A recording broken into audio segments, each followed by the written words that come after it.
And we are live. All right. Hello, everyone, and welcome to the Gorgeous Growth Podcast, where we discuss strategies to take your beauty and personal care brand to the top. I'm your host, Oscar Guerrero, and today I'm joined by Alex Padgett and Catherine Chick. They are the founders of an up-and-coming skincare brand called Educated Mess. Alex is a chemist. She's an influencer with just over 37,000 followers on TikTok. And Catherine is the CEO and business manager. Welcome to the show, guys. Thank you. I know, thanks for having us. Excited to be here. We're very happy to have you here. So, really quick, would you guys mind sharing how this all got started? Yeah. Okay. So I'll go first. So I was working as a formulation chemist, and then actually I was the director of R&D. So I was getting to see the business side of things. So I was working in formulation, developing products for a bunch of different brands. And there was always a little frustration that I had between, first of all, the clean beauty, the whole movement, and all the constraints it was placing on the chemists. And a lot of it wasn't backed by science. So that was one thing I had. That was one qualm I had. And then also I would develop formulas with these cool ingredients, and then the marketing would just be like, this has hyaluronic acid and panthenol in it. And I'm like, no, there's so much more about this that's so cool. So I'm complaining to Catherine one day. I'm just like, oh, this clean beauty crap. And then this, just there's always such a disconnect between the chemist and the consumer, where it, like, a lot of the marketing just gets lost in translation, and people don't really know how to filter between what products are actually good and what's just kind of standard and basic, and you're getting charged way overpriced, like products that are way overpriced, like medical grade stuff, So we're talking one day, and Catherine is just like the best. And she was like, why don't we start our own live? So Catherine, you take it away. Yeah, so I totally agree with her sentiment on all of that. I think in the beginning, me and all of our friends here in Dallas were very impressed by Alex and her background. And then it came to be COVID, and we all sat down, and she was explaining to us all these ingredients, all these misconceptions about the market and how they were marketing. And then it was one ingredient specifically, the gold stabilized vitamin C, that really piqued my interest. As somebody who's always struggled with melasma, dark spots, vitamin C was really my staple product that I always had. And so she started talking about this technology. It doesn't break down, it doesn't turn brown, it doesn't smell like old hot dogs. And I'm like, why is nobody using this? And turns out, consumer misconception, they thought people would want to see the percentage when you market and all these different things. And I thought, why don't we bypass this whole concept of just making products that we know consumers are going to like and start making products we know consumers need? Our big push is, we don't believe in more skincare, we believe in better skincare. So through Alex's experience and her sharing those with us, we've really identified what we think are some of the best ingredients on the market and have really gone to market hard with them. So I think that's kind of how it all started. And the issue too with that, like, I would see all these really awesome new technologies that were being developed in skincare, but every brand that I would tell I'm developing a product for a brand, and I'm like, oh, this is a really cool encapsulated peptide technology I found. It's great. And they're like, okay, but it's 10 times as expensive as Matrixyl. Our customers know what Matrixyl is. And I'm like, well, Matrixyl doesn't even penetrate skin half the time. And actually where it can exert its effects, it's just one of those buzzwords that people know. And I'm like, this technology is actually so much better. It was discovered in collaboration with a medical university. They take basically all of the concepts they learn about drug delivery and the pharmaceutical and medical industry, except those are going to take 10, 15 years to actually pass with all the regulations. So then they apply those technologies to the cosmetic industry. They're a lot more expensive, but it's worth it because the products are going to be way more effective. But brands simply didn't know how to market it, because obviously there's a line in cosmetic products where you can't make drug claims and actually suggest that a product is altering the physiology, because then it has to be FDA regulated, it has to be on the FDA monograph, and it's 10 years of approval there. So brands were like, this is an awesome ingredient, sure, but it's really expensive. We don't know how to market it. So I was getting frustrated because I'm like, there are all these cool new ingredients that would make skincare better, but you guys won't use them because of profit being the bottom line or inability to market, because again, there's that disconnect between the chemist and consumer. So Catherine was like, Alex, when you talk about stuff, people will listen. And you just because she was like, I'm listening to what you're saying. So she was just kind of like, why don't we start a brand where you're focusing on educating the consumer on the real science, like the actual really good ingredient technologies, the fact that clean beauty doesn't mean anything. You're frustrated that the chemist and the consumer are so disconnected by marketing. Why don't we fix that? So that was kind of what got, started sending my brain into overdrive. And I'm like, okay, we could actually do this. But I was terrified to start posting on TikTok. I'm like, first of all, no one's going to care what I have to say. There's going to be haters. It's going to be hard. It was overwhelming to try and decide like what kind of content I would even make in the first place. I'm like, I could talk about 4 things and that's it. And she's like, just start posting. It'll get easier. And she was very patient with me, which I'm very grateful for. Because it was not until a few months ago that I started posting on TikTok. Oh, wow. And I started building a community of different, skincare TikTok people that I had looked up to before. And now they're my friends. And that's kind of like the coolest thing in my opinion. Yeah, no, that sounds amazing. And that sounds like an amazing journey. One of the things that really stand out to me about all of this, it sounds like you're very passionate about what you're doing, right? Like you're really into the ingredients, you know what works, you know what doesn't work. I know that you review clinical studies, and all of that basically just shows how much you love the brand, right? Yes. Oh, this is our educated, messy baby. You have no idea. I tell her when someone leaves a good review on one of our products or leaves a comment on TikTok that they've tried it and loved it, I'm like, this is how I imagine mothers feel when their kid like takes its first step or gets an award at school. And like, this is the pride that we feel. That's awesome. This is a common theme that I see among brand owners. And it's basically when they are extremely passionate about what they're doing and why they're doing it, they're not just driven by profit. The profits will come, right? They will come after, but I do believe that there's something outside of the revenue and profits. It's something that's bigger than themselves. Right now we're working with a company called Sense of Wood, and the founder, Fabrice, has been in the fragrance industry basically his whole career. So this is basically the culmination of all of his work throughout his whole career. He's gotten together like the best perfumers out there and created these scents that are amazing. So he's very passionate about it. And one of the things that I realized about his brand is just he's through TikTok, not TikTok, through Instagram, he's actually driving a ton of traffic to his site and into his brand, and they're undergoing a lot of growth. And then there's another one that we're working with that is called Cured, and it's Kyord. And the whole idea behind just the name alone, Cured, this is actually an olive oil brand that is founded by Lamore, I believe your last name is Gorin, and she was also into the, medical side of food and finding like what are the benefits to olive oil. And just like in skincare, we can't come out here and make medical claims. Yes, right.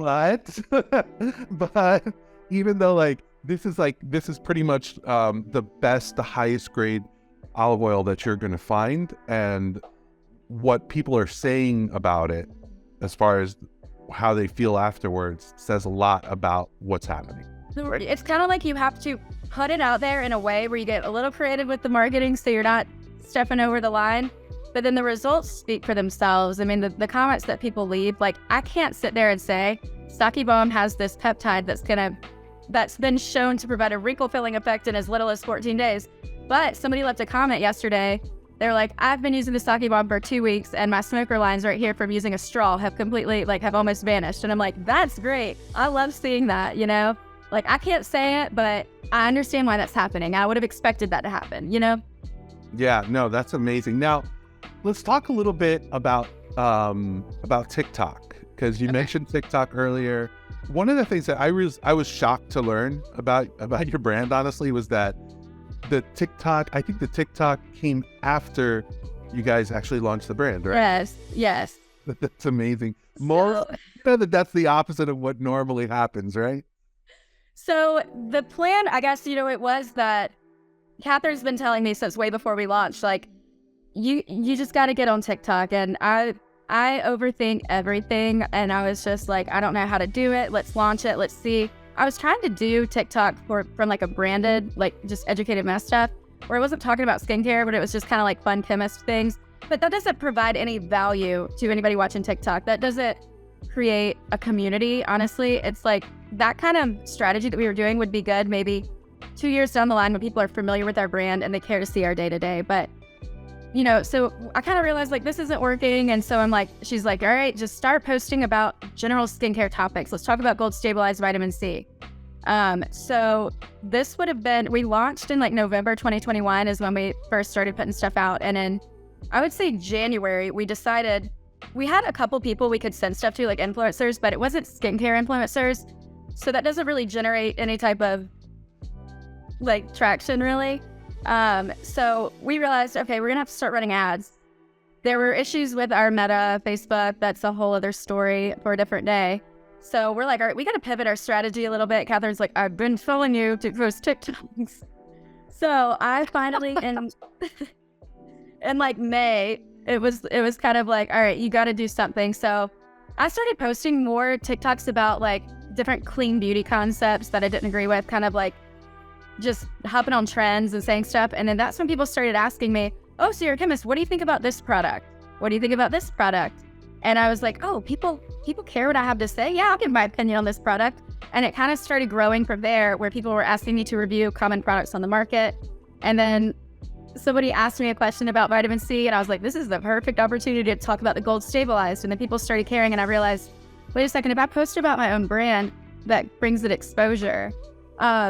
So that ended up being like, I didn't want to shove it down people's throats. Like, oh, I have a brand, you know, but it's been really, I guess, or it's been really fun to see how it organically grows. People will ask me about the skincare line and people are showing a general interest in it, which is more than I could have asked for because again, at the beginning, I was just like, no one's going to care what I have to say. I don't know why I thought that, but it's been really exciting to see that that was not the case. Catherine was right all along. Well, and you know, and just to add to that, even though it kind of went in a different order than I think we were expecting, where the TikTok took off after the launch, I actually think it was meant to be. We had some business hurdles, some branding changes we wanted to make. And so right as she was starting to pick up steam was when I really think we got the business down. That's true. Now I think we are more organized to scale, to take on investors, all the things. So I think it actually ended up working in our favor. Yeah, I was going to say too, like last, I guess February was around the time we had sent out stuff to a couple people and our feedback was just the packaging fell flat, which she and I are not designers, you know? So we did decide to hire a branding agency to help really just make our packaging and our whole look and our website fit what we're trying to do. Because it was kind of plain. It was very like spa-like, I would say. It was pretty, it was clean, but it wasn't fun, bold, and like it did not represent educated mess. Yeah. Educated mess is such a fun concept. It is embodied in, I basically was made because of Padgett. Padgett is the epitome of an educated mess. She's the smartest person who walks into the room, but typically the funnest. And we wanted to make products for that type of girl. So we really wanted to make sure our branding reflected that as well. It was actually really funny the day. So I used to, every day after work, I would go over to Catherine's house. We would work on just different stuff about the brand. And we knew we wanted to do a skincare line. We knew what kind of products we wanted to do. And I was making all kinds of samples and giving them to her and trying them out. And we hadn't come up with a brand name. And we're sitting on her porch. And she was talking about, you know, I had this idea like educated mess, that would be good. And I thought in my head that she was saying that there was an existing brand called that. And I looked over and I was like, what the heck? There's a brand called Educated Mess? Like, I don't even want to start my own. I just want to go work for them. That's the coolest name ever. And she was saying other things. And then finally she was like, wait, no, I'm saying that could be our brand. And I was like, I love it. So and then we started jumping up and down and Educated Mess was born. Oh, wow.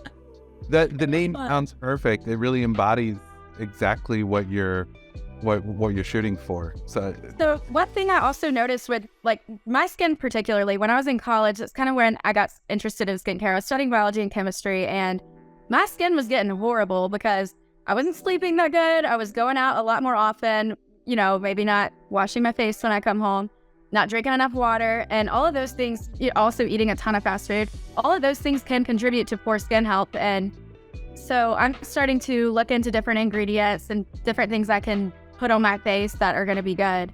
And, you know, when we started the skincare line, I kind of wanted to provide a solution for people who maybe don't always live the healthiest lifestyle. Not saying everybody has to go get blackout drunk every night by any means, but if there are certain skincare solutions that can help you kind of, you need a good, stable antioxidant that's actually going to help combat some of those free radicals you consume, or, something that's going to help depuff your face a little bit when you're tired. We wanted to create a brand that would support a fun lifestyle or really any lifestyle that you have. So that's kind of our goal with future launches too, is to always provide a solution for whatever lifestyle you choose to live. We're here for you. Yeah, that's awesome. That's awesome. Thank you for that. So let me ask you, let's get a little bit into the business side of things. Okay. So how did you guys, it sounded like you didn't get investors to give you the money to launch this brand. So how did you guys fund the launch? Catherine, I'll let you take it away. Yeah, we are fully bootstrapped. My best advice to anybody who's young is invest wisely and don't buy designer bags, which is exactly what I did. So between Alex's father and myself, we bootstrapped the entire thing, and still to this day, obviously, we have profits and whatnot, but we still have not taken investors, and we're looking into it. We are probably at the point now where we're looking to scale, and obviously to scale, you need millions of dollars. So originally started bootstrapping, but definitely plans to invest here in the future. Yeah, or get investors, that is. I was fortunate with Catherine having interest in a skincare line with me because she was absolutely crushing it in medical device sales, and chemists don't make a lot of money in the skincare industry, I'll be honest. So I couldn't match her, but I was very, very privileged to have an amazing father who believed in this vision a little bit. I had to, show him a couple plans and different things that we had in mind. And I'll be honest, what I asked initially was not what it ended up being. And to this day, he's like, had I known how long this was going to take, I probably would have done it. And he's like, I'm glad we didn't know. We were very fortunate that we haven't had to take investor money, but. That's great. That's awesome. So as far as the plans then, we're looking at 1 year plan, 3 year plan. What are you thinking? So now we're on year 2. Yeah. So we're encroaching on year 2. Big plans for year 2. We would hope to reach probably, I'd say, $500,000 in sales this year, which we are on track to do based off the trajectory of our growth. I was going to say, based on how quick we're growing, even my dad, he'll look at the sales and stuff, and he's like, every day he's like, wait, this is insane. And I'm like, we told you this was going to happen, but it just took a little minute, Yeah. So $500,000 in sales this year, obviously $1 million year 3, I guess. And then hopefully we are really interested in getting into some big box retailers.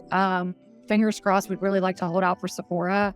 I think that is just kind of the end all be all when you're a skincare brand. But in order to do that, we're going to have to start looking at investors. So I'd say end of this year and year 3, one of our other goals is also to take on investors, whether that's friends and family round, VC. We're looking at a couple of different options.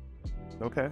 And definitely, in this next month, now that we have our new packaging, the plan is to send out PR boxes to a lot of people. And it's kind of funny because maybe a year ago, I was starting to look into different TikTokers. This was way before I ever started posting on TikTok.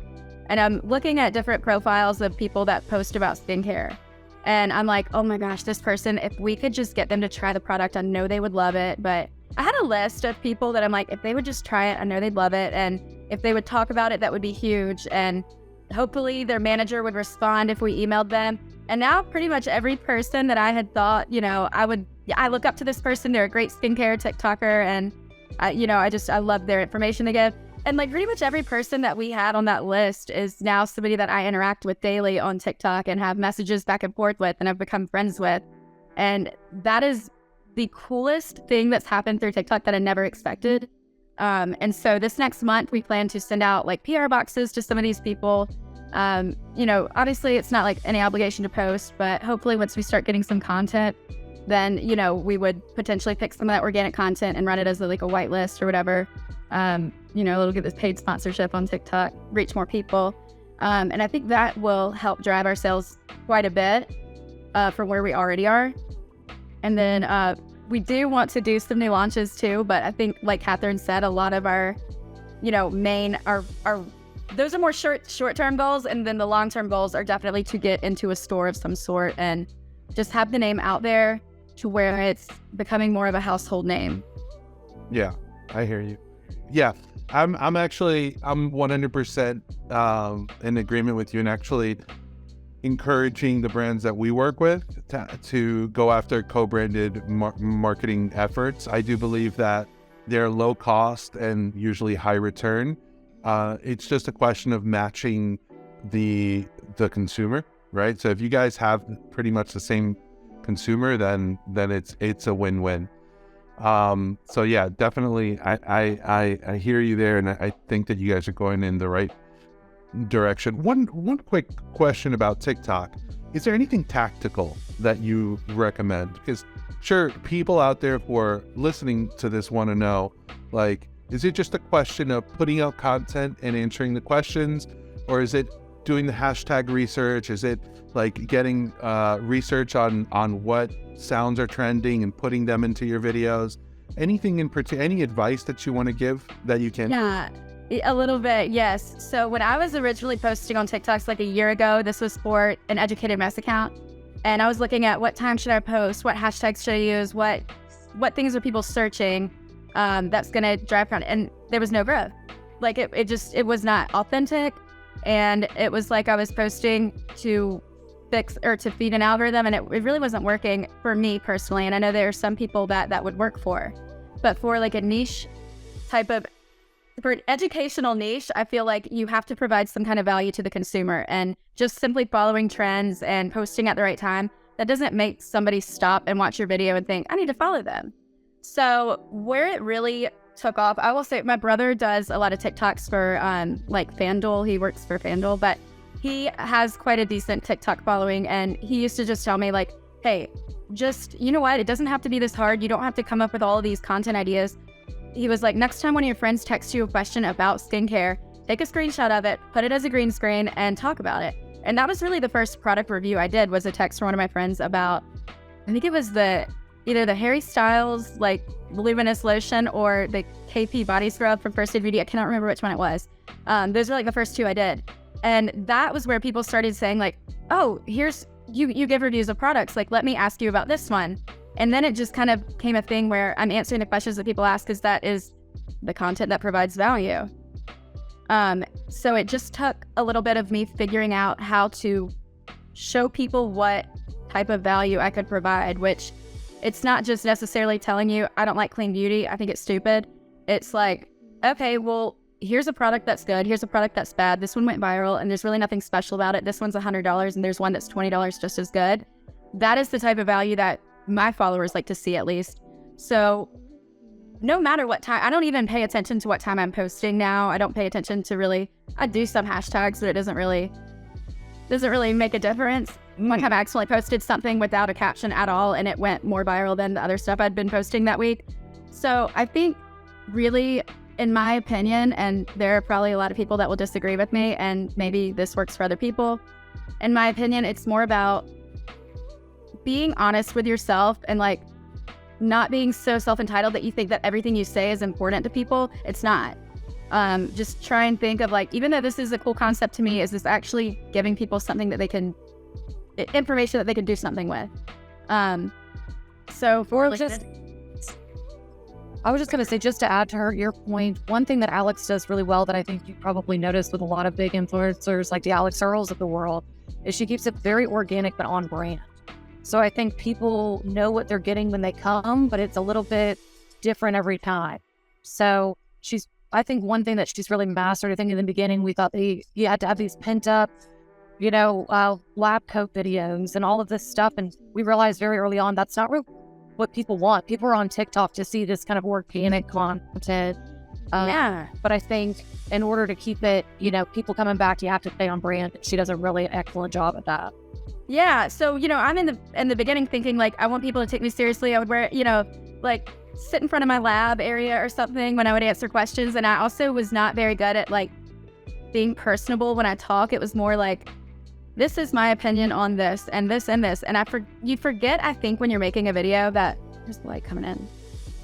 You forget that the way people are consuming TikTok is they're scrolling from one video to the next. So they might be watching a comedy skit and then watching a dog walking on two legs. And then the next thing is a chemist talking about skincare. If they're not in the mindset to consume that information, they're just going to keep scrolling past. And if you're sitting there talking like, I am a formulation chemist and this is my opinion, they don't care. So, one thing I noticed like that has, when what kind of like when I started getting more growth per day or whatever is when I do more videos where I'm a little more conversational and not acting like I'm friends to people, because I actually feel like my followers are my friends, but it's when I'm talking to them as though I'm talking to a friend that really is when like the growth started really happening, where I'm getting more engagement on my posts, I'm getting more shares and more likes and stuff like that. And it's not even like I'm doing it for the likes. There are a lot of things that I just think are important to say, and it's just an added bonus when people agree with me or comment that they really liked the recommendations I made. It's just, I don't know, it's like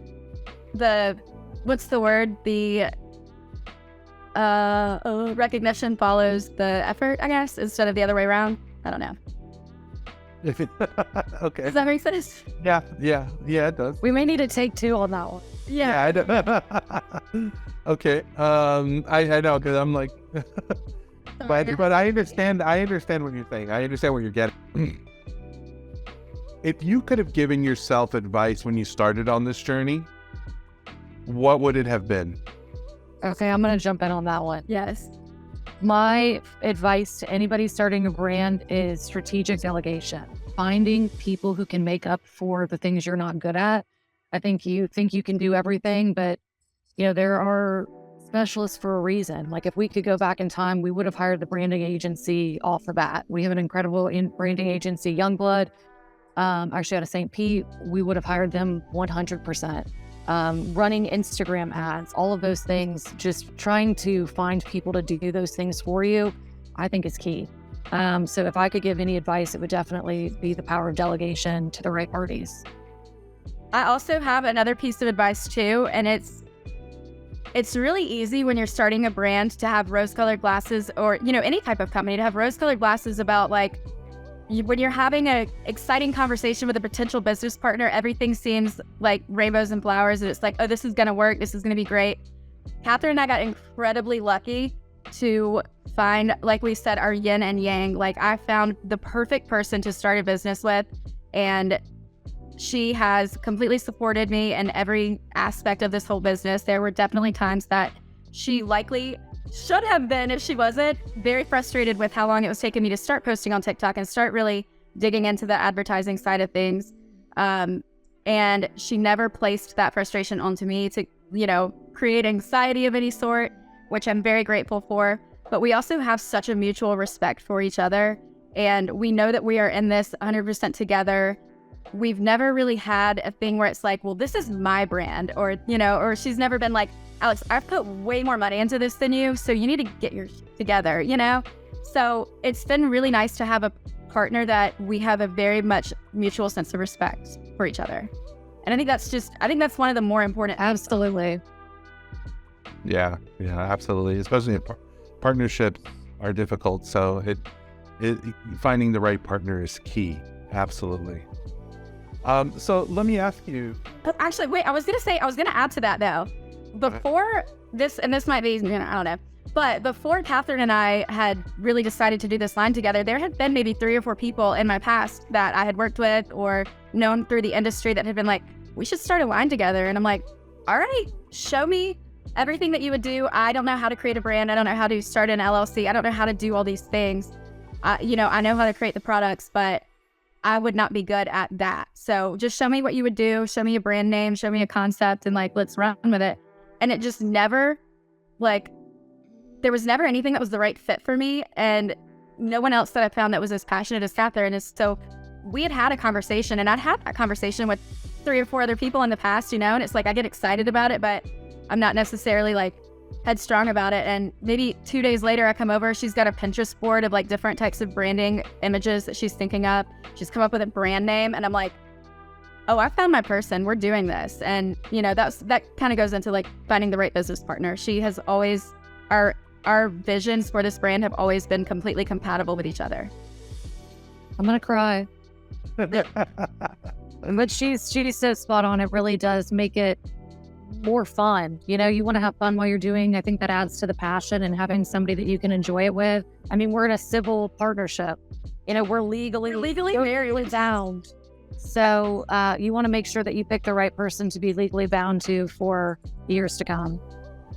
I love the way that you put that, because people oftentimes they jump into a partnership thinking, just looking at as almost like, well, there's a way out, you know, I guess we can always dissolve this, but it's different when you think about it like we are bound to each other in some way, you know? Yeah. And we do like it. We love it. We love it. We tell people we're in a domestic partnership. We're married. Yes, that was the word I was looking for, domestic partnership. Yes. I think legally in the state of Texas, technically it's the same rights. It is, yep. Wow. So what's the biggest challenge that you're facing right now? Okay, there are a couple. I would say being a small brand. Yes. So as a small brand, when you are going to manufacture a product, first of all, I worked at a manufacturer, and so when we would have a customer coming in running 50,000 units of something versus 10,000 units of something, we would charge the same for production because you're still tying up the same kettle. It was just, the cost of ingredients would be a little different, but you would get price breaks if you're ordering 10 kilos of an ingredient versus 1 kilo of an ingredient. You get price breaks for the size of the batch because, again, you're tying up the same size kettle for the same amount of time. And that gets applied to the full volume that you're making, not just the number of units. So we, as a company that didn't take investor money, we ran the minimum size runs that we could for each product so that it was a little more affordable. But that made our margins a lot lower than potentially they will be once we're able to order larger quantities of stuff. And right now we're dealing with a little bit of not inventory issues at all, but an issue with our people. More people taking us seriously as a small brand and really jumping to action. It's like, I feel like they think that they can kind of drag their feet because, we don't have big bucks coming after them and whatnot, or we're small fries, but it's definitely been a struggle getting people to take you seriously. Yeah, for sure. And we like the manufacturer we're using. That's not the issue, but it does take a really long time to get, I'm asking a month ago, we're ready to place another order soon. Can you quote us on what the next round will be? And we still haven't heard back. And it's like, okay, well, we're making some big sales lately and we want to kind of replenish our inventory. So what's the timeline looking like? And, there are definitely also supply chain issues with different ingredients that we're going to need to be using. That changes daily in the cosmetic industry. It's definitely a stressful thing. And we're good now for a while, but definitely, like Catherine said, getting people to take us seriously, but also supporting low minimum order quantities. That's something that we needed in the beginning because we didn't have investors. So hopefully, as our sales are increasing, we've got a better forecast for what we're going to do for the next year. We can definitely support larger volumes now. And I think that's helping get a little more attention from some people that we need attention from. Awesome. Wow. I think that, just from everything that you guys have, from the organic growth to the great partnership, to the roles that you guys play in the business, to the actual products and how much you care about the community that you serve, there is no reason that you guys won't continue growing. So I'm sure that... And it's funny you say that because I think from the beginning, we realized this was meant to be. I think a lot of times you seek out business, and for us, business sought us out.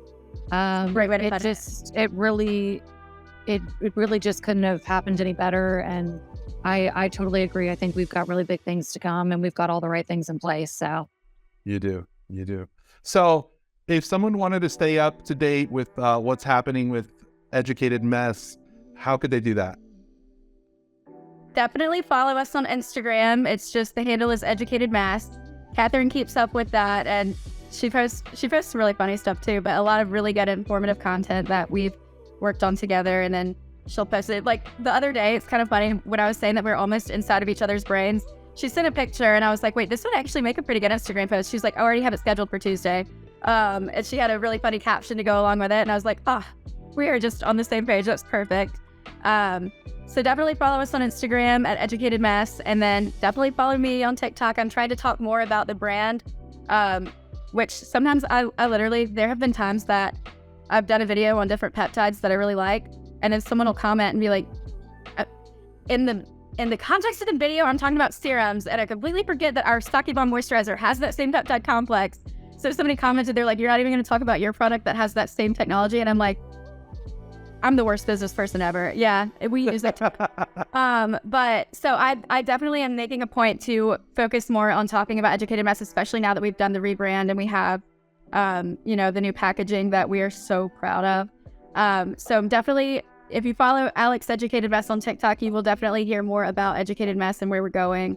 I share a little bit of behind the scenes info about, different products that I'll formulate in the lab and hopefully turn into a product soon. And that's also really fun, having the lab in my house, because sometimes I'll just play around, and like the other day I accidentally made a really cool product. It was like I was just playing around with different ingredients to see, and I'll tell you a little bit about it, and we can cut it out later if you want. But so with an emulsion, it's usually just oil and water mixing together. Those are going to be a creamy substance because the refractive index of the oil phase and the water phase are different, not reflecting like the same, so it becomes opaque. So I've heard in the past that if the refractive index of the water phase and the oil phase are the same, you get a clear emulsion, and I've just never seen it. So I'm in the lab, I'm playing around with different ingredients, I'm making a reverse emulsion. It was water and silicone. And all of a sudden, it was white, it was milky, and then the more water I'm adding, it starts getting clear. And I was like, I think I have done the clear emulsion. And I'm so excited about it because I was writing down everything I was adding. But the texture is so cool. It's kind of weird and unexpected when you apply it. So that's the kind of thing where I'm just playing around, and then I call Catherine. I'm like, I made this cool product. Let's for our next list of products we want to launch, I'm going to put something in this space because it's so cool. So that's also just really fun, and that's something that I enjoy doing. Awesome. Well, thank you for that, and thank you so much for joining us, guys. I wish you continued success and growth, and I'm sure that everyone out there who heard this is very thankful as well for all the tips. Have a great one. Thank you so much, Oscar. Thank you so much. Take care. Bye-bye. Bye.